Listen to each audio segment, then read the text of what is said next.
Shalom semuanya, selamat sore. Perkenalkan saya Tasama Noprano Luwanu dengan NIM 20030300101 kelas semester 3 dari Fakultas Ilmu Sosial dan Politik Universitas Nusa Tenggara Kupang. Pada video ini saya akan menjelaskan sekilas materi tentang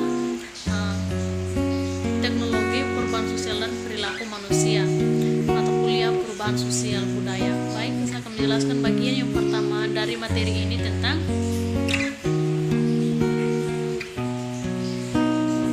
yang pertama, pendahuluan. Perspektif abstrak. Negara fisik kita ini mempengaruhi pikiran dan emosi kita, sedangkan yang terakhir mempengaruhi kesehatan fisik kita dan keseluruh kesejahteraan. Paradigma Fose yang mendukung ini didasarkan pada pemahaman bahwa keberadaan manusia adalah komposisi jiwa, jantung, pikiran, dan tubuh yang dinyatakan sebagai inspirasi, emosi, pikiran, dan sensasi. Interaksi mereka berdiri dalam simetri terhadap interaksi 4 dimensi masyarakat. Yang pertama, individu, komunitas, dan negara, dan planet bumi. Logika multidimensi ini dan empat prinsip universal yang berlaku di dalam dan di seluruh keduanya akan dilihat di sini. Kesadaran akan dinamika multidimensi adalah yang pertama dari 4 tahap yang diperlukan untuk perubahan pribadi, dan dengan ini untuk transformasi skala besar yang berkelanjutan.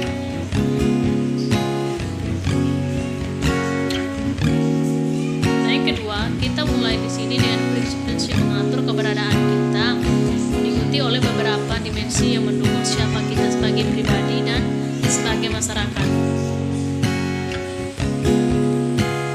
Parameter ini mendukung akan kondisi mereka yang mengoptimalkan optimalisasi pengalaman dan ekspresi manusia. Nah, di sini kita dapat dengan sengaja mempengaruhi apa yang kita ketahui. Semuanya terhubung dengan cara yang sama, di mana perangkat itu membentuk kecepatan daya perangkat lunak yang digunakan pada hidup mereka. Nah, pengaturan fisiologis itu mempengaruhi bagaimana dan apa yang dipikirkan oleh mereka dan apa yang kita rasakan. Nah, dengan ini apa yang kita lakukan ini sebaliknya itu mirip dengan peningkatan perangkat lunak yang berdampak pada desain perangkat keras baru. Nah, karena perubahan persyaratan dan kemungkinan itu, pengaturan mati itu mempengaruhi pengalaman dan ekspresi kita yang ada dalam lingkungan eksternal. Nah, secara bersamaan kedua evolusi itu mempengaruhi harapan kita yang berdampak pada perspektif kita tentang realitas. Dengan demikian reaksi kita terhadapnya. Nah, secara individual atau kolektif sedang mengatur jalan yang kita berjalan. Setiap langkah mempengaruhi yang berikutnya. Apakah kita itu menyukai tujuan bahwa kita berakhir dengan demikian, kurang pada titik keberangkatan kita daripada apa yang kita pilih di perjalanan kehidupan kita. Nah, tidak ada kata terlambat untuk mengubah arah. Nah, untuk membuat keputusan yang tepat dan berbelok di persimpangan yang paling menjanjikan, penting untuk ramalan cuaca yang andal dan pemahaman yang lanskap yang kami navigasi. Dan untuk memahami peralatan yang telah kita ikuti dalam perjalanan dan kita buat dalam sebuah perjalanan, jarang terjadi seperti persis dengan apa yang kita rencanakan. Bahkan ketika faktor-faktor itu terkenal, namun lebih jarang itu mencapai tujuannya diingat. Jika pelancong tidak tahu tujuan itu, nah besok atau bulan berikutnya atau di dekade berikutnya itu tidak akan diketahui. Nah, pengaturan kehidupan yang buruk ini telah menjadi konstan selamanya, atau memainkan peran mendasar dan segala hal dari kehidupan pribadi, perencanaan untuk memahami siklus ekonomi dan stagnasi.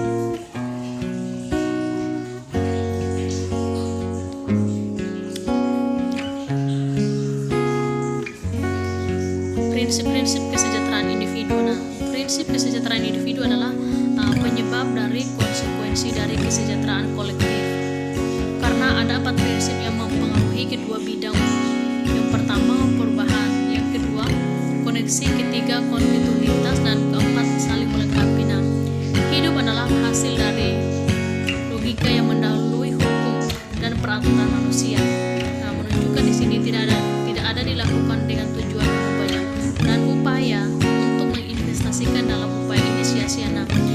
tidak belajar tentang gravitasi di sekolah untuk membalikannya, tetapi mengetahui mengapa sebuah apel jatuh ke tanah ketika jatuh tidak membalikannya. Tidak menuntut kita untuk menghancurkan apel ke karpet untuk membuat mereka terbang. Nah, mengetahui mengapa mereka jatuh tidak mencegah mereka jatuh, tetapi itu membantu kita untuk memahami mengapa itu berguna untuk berhati-hati ketika membawa vas porselen ke wastafel. Mendapati ide 4 prinsip bahwa modern life berguna dalam perspektif yang serupa. Kita dapat mengatasi yang terbaik dengan keadaan yang kita pahami. Begitu kita tahu apa yang kita tangani, kita dapat menyesuaikan. Kecuali kita memilih untuk mengabaikannya atau secara sadar atau bergerak menentang logika yang berlaku, atau dengan kata lain dengan cara yang merusak diri sendiri. Empat prinsip berikut itu mempengaruhi semuanya. Itu adalah koneksi, semuanya dikaitkan dengan sesuatu yang lain. Tidak ada yang terjadi dalam ruang hampa. Beberapa saling interaksi bahwa kita adalah bagian dari pembuat keberadaan kita, rantai domino. Apapun yang kita lakukan, kecil dan besar, itu memiliki konsekuensi.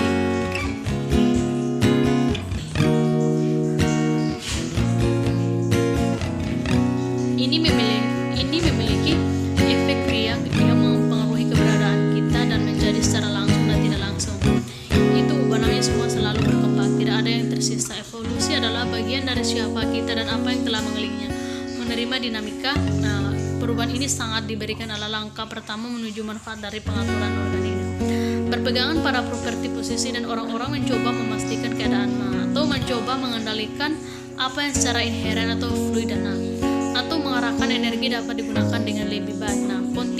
Kontinu adalah bagian dari keseluruhan, tidak ada yang sepenuhnya di diskret. Pemisahan adalah ilusi. Waktu, ruang, dan situasi terjadi sepanjang lintasan yang sedang berlangsung yang menghubungkan pikiran, materi, momen, dan gerakan dalam dinamika spiral. Saling melengkapi adalah semua membutuhkan sesuatu yang lain untuk diselesaikan sambil mewakili bagian yang hilang dari sesuatu yang lain. Setiap bagian dan mengandung serangkaian aset unik yang memungkinkannya untuk membantu yang lain. Kami adalah bagian dari sinkronis dengan nada yang tak terhitung jumlahnya, yang secara intrinsik selaras atau sama lain. Jumlahnya lebih dari bagian-bagiannya karena interaksi yang bergabung dengan bagian-bagian ini dalam totalitas keajaiban seluruh buka ketika semua bisa disinkronkan.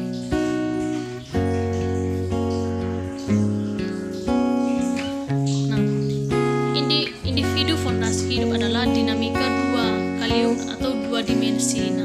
Yang pertama, keberadaan individu adalah komposisi dari 4 dimensi. Yang pertama, jiwa, kedua, jantung, pikiran, dan tubuh. Sama-sama arena kolektif dari 4 dimensi: mikro, meso, makro, dan meta, atau individu, komunitas, negara, dan planet. Pengalaman dan ekspresi setiap orang itu dikondisikan oleh 4 dimensi yang terus-menerus berinteraksi, saling mempengaruhi, dan dengan ini mempengaruhi interaksi individu dengan bagian luar. Apa yang terjadi di dalam suatu dimensi memiliki dampak yang lain. Jiwa adalah inti dari keberadaan kita.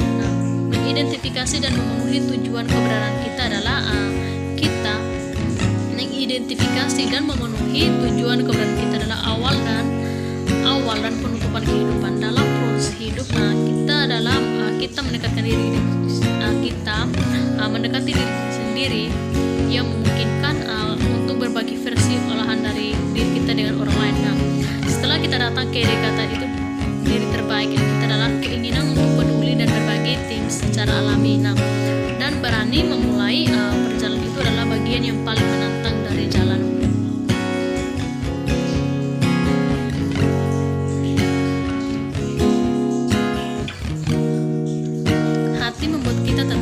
Secara metamorfosis dan secara nyata, setiap detak jantung adalah siklus data bagian fundamental dari proses intrinsic ini yang mempertahankan organisme kita. Demikian pula emosi kita adalah bagian hangat dan retalben dari keberadaan kita yang membuat kita menjadi makhluk sosial yang suka dan membenci. Emosi itu berjalan di bawah musyawarah intelektual dan proses pengambilan keputusan. Mereka memainkan peran utama dalam pilihan kita, filter pikiran dan analisis itu menghakimi input sensorial yang masuk melalui struktur fisik. Nah, berdasarkan dan pengalaman masa lalu, ia menarik kesimpulan dan membuat keputusan sementara. Nah, emosi muncul dan lulus di luar kendali diri kita. Nah, pikiran tunduk pada amandemen sadar itu pikiran menghasilkan emosi. Nah, pikiran-pikiran ini menawarkan titik masuk untuk mendapatkan pegangan pada emosi yang dihasilkan. Nah, mendapatkan kendali atas aliran pemikiran dimulai dengan kesadaran dan keberadaan dan mempengaruhinya. Tubuh adalah antarmuka fisik antara pikiran dan materi yang menghubungkan ranah internal dan eksternal. Nah, di sini adalah saluran yang melalui individu itu mengalami lingkungan mereka dan mengekspresikan diri di dalamnya. Nah, tubuh pada saat yang sama konduktor dari komunikator ketika datang ke interaksi dengan lingkungan. Nah, dan ini adalah filter atau double yang mempengaruhi bagaimana kita memandang orang lain dan bagaimana kita dianggap oleh mereka. Nah, ini melaksanakan keputusan yang diproses dalam pikiran yang mencerminkan aspirasi dan emosi yang mendasari.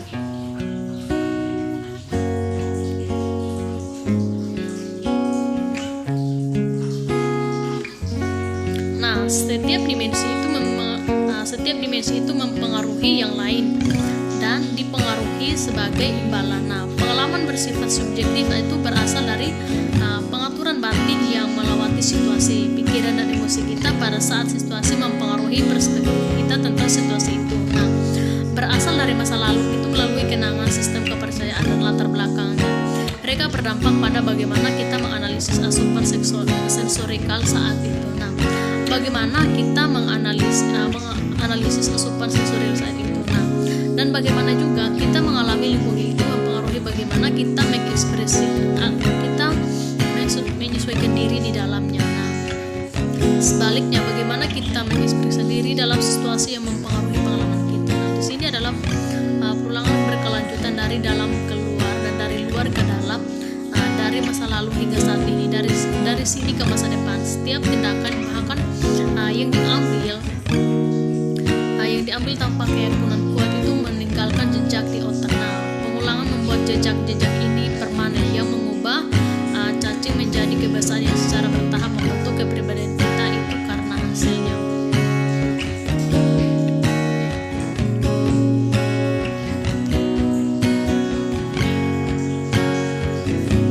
Antar muka, tubuh, antar alam bagian dan alam luar, antar diri dan orang lain.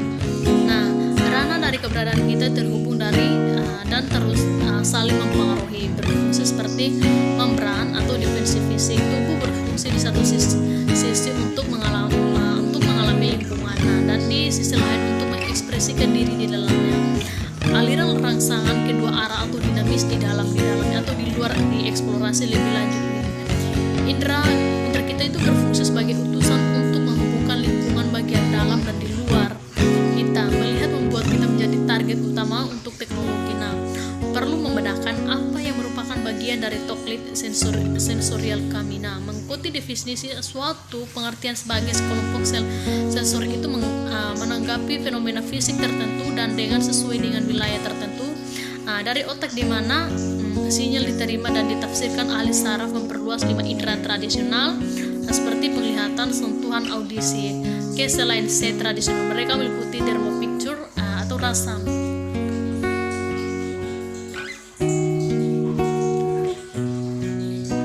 Ada beberapa perbedaan bahwa rasa dingin itu memiliki arti yang terpisah. Nah, persepsi itu persepsi rasa sakit atau kesetimbangan. Persepsi keseimbangan itu proprioception atau persepsi kesadaran tubuh atau misalnya kita tutup mata dan sentuh hidung. Nah, jika kamu berhasil melihat itu rasa profesinya itu bekerja. Nah, pikiran dari pikiran untuk individu itu pikiran yang penuh, pikiran yang dihasilkan dari campuran rumit, disrupsi genetik, kepercayaan, ingatan, pengasuhan dan lingkungan. Mereka mempengaruhi emosi dan aspirasi kita.